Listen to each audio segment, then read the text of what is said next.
Hi, welcome to the MKN universe. Let's explore transmission electron microscopy.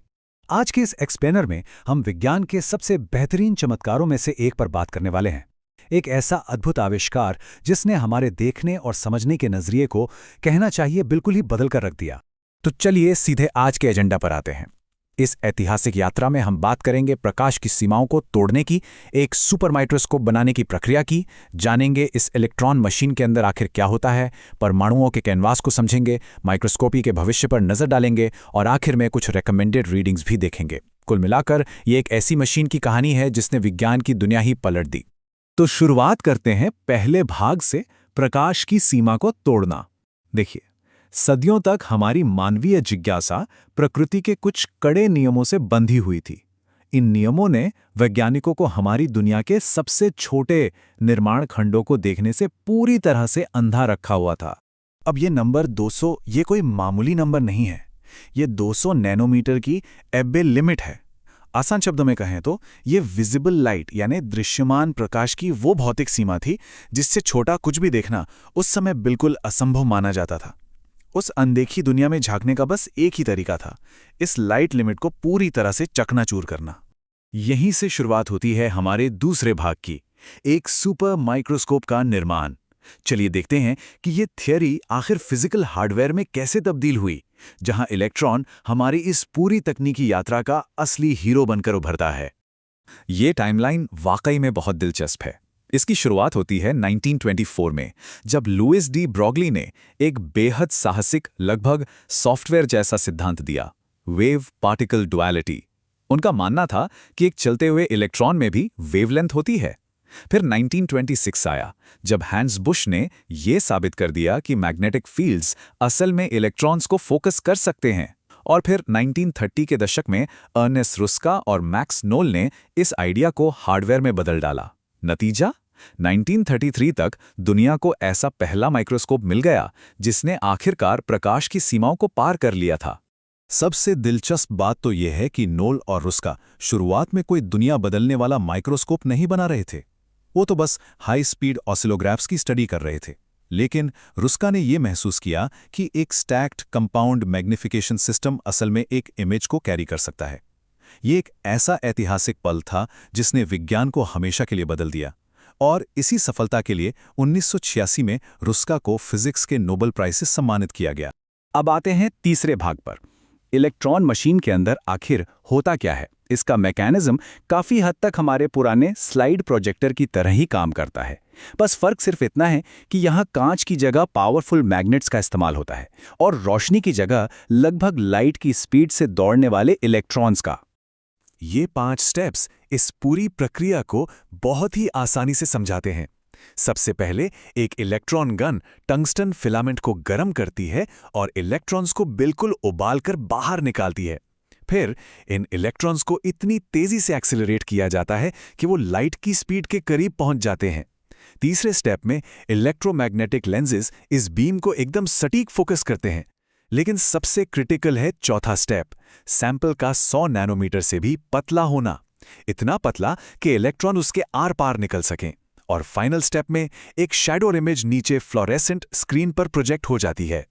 इस पूरी machine की बेतहाशा ताकत का असली राज इस फॉर्मूले में छिपा है, डी ब्रॉगली रिलेशन। ये हमें बताता है कि एक्सेलरेटिंग वोल्टेज के आधार पर इलेक्ट्रॉन की वेवलेंथ कैसे तय होती है। इसे ऐसे समझिए, जब 200 किलोवोल्ट का वोल्टेज लगाया जाता है तो इलेक्ट्रॉन की वेवलेंथ लगभग 0.0025 नैनोमीटर हो जाती है। जरा सोचिए, ये एक अकेले परमाणु यानी एटम से भी छोटा है ना? कमाल की बात। इसी के साथ हम बढ़ते हैं चौथे भाग की ओर, परमाणुओं का कैनवास। हम इससे आखिर देख क्या सकते हैं?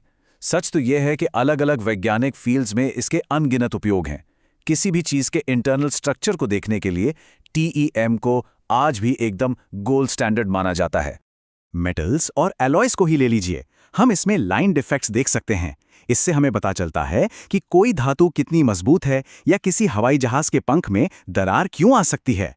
दूसरी तरफ ग्राफीन और कार्बन नैनोट्यूब्स जैसे नैनो मटीरियल्स की जांच तो इसके बिना अधूरी है।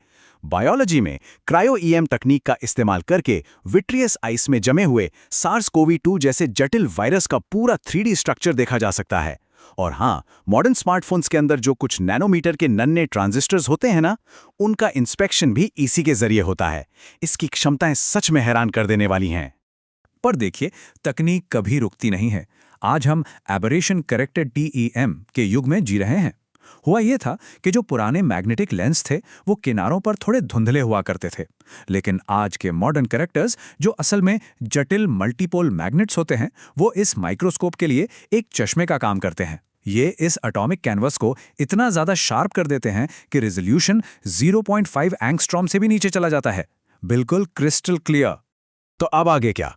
हमारा 5वां भाग इसी बारे में है, माइक्रोस्कोपी का भविष्य।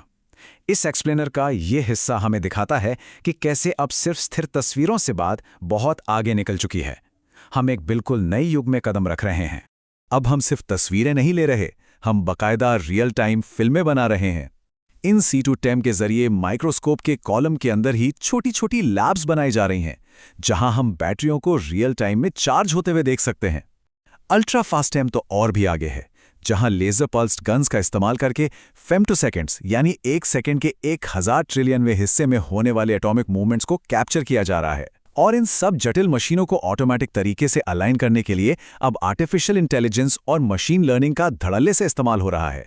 अब आते हैं हमारे आखिरी भाग पर, रेकमेंडेड स्कॉलर रीडिंग। जो लोग इन मैग्नेटिक लेंसों के पीछे की डीप फिजिक्स और इसके मॉडर्न कंप्यूटिंग को गहराई से समझना चाहते हैं, उनके लिए ये सेक्शन एक खजाने से कम नहीं है। अगर शुरुआत करनी हो तो विलियम्स और कार्टर की किताब को टेम की एक बहुत ही आसान और कन्वर्सेशनल बाइबल माना जाता है। वहीं फुल्जन्स और होफ की किताब क्रिस्टलोग्राफी और स्कैटरिंग फिजिक्स की बहुत गहरी जानकारी देती है। और अगर किसी की दिलचस्पी इस बात में है कि जो हम देखते हैं उसे कंप्यूटर्स के जरिए कैसे प्रोसेस और सिमुलेट किया जाता है, तो अर्ल कर्कलैंड की किताब एडवांस कंप्यूटिंग के लिए सबसे बेहतरीन रिसोर्स है। तो जैसे जैसे हम उस पुरानी एबे लिमिट को कोसों पीछे छोड़ते हुए फेम्टोसेकेंड्स और AI की इस नई दुनिया में आगे बढ़ रहे हैं, एक सवाल जहन में जरूर आता है, आखिर अब और क्या खोजना बाकी है? इलेक्ट्रॉन्स आगे कौन सा नया और अनदेखा ब्रह्मांड हमारे सामने उजागर करेंगे? ये वाकई सोचने वाली बात है। For PDF check the description. Subscribe to the channel for quick and more updates.